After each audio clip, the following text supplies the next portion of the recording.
Premier Danielle Smith is focused on interprovincial trade barriers as she travels east. Earlier today, she spoke to a Conservative audience in Ottawa.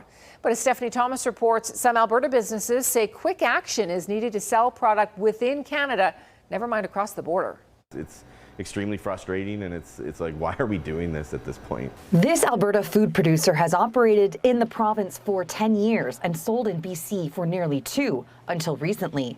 We got a notice about a month ago to that we need to cease selling to BC. The notice from the Canadian Food Inspection Agency said additional licensing was required to sell meat across provincial boundaries. As a result, Chris LaRolle's business is losing $10,000 to $20,000 every month. And it's like, why can't we just sell nationally? Like, this is ridiculous. As soon as our pies cross or dumplings cross into BC, all of a sudden they're not safe.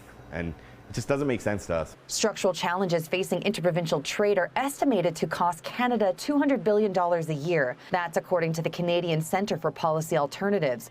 On Thursday, Alberta Premier Danielle Smith spoke at the Canada Strong and Free Network, a Conservative advocacy group formerly known as the Manning Centre. She said trade opportunities need to be freed up here within Canada's borders. That means breaking down interprovincial trade barriers that have hampered our economy for decades and killed countless jobs and opportunities. As for the now destroyed free trade agreements with the United States, Smith blamed the federal Liberals and NDP for blocking energy projects that she said would have made Canada less reliant on the United States.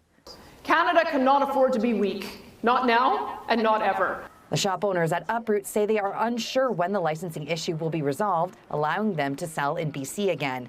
Smith spoke in Montreal on Wednesday and is expected to return to Alberta on Friday. And Stephanie joins us now. Stephanie, during the speech at the conference, Smith also endorsed her pick for the federal election. Right, Tara. Smith named Pierre Poilievre, leader of the Conservative Party of Canada, as her choice for Canada's next Prime Minister. And she encouraged the audience to also vote for him. Now, some political watchers have said that Smith's support for Poilievre was hampering his campaign. And she's recently traveled to the U.S. to meet with American influencers in hopes it would convince Trump to free Alberta's energy from tariffs. But some polling suggests that any alignment with the Trump administration is not what Canadians want in the next leader. Tara. Stephanie, thank you.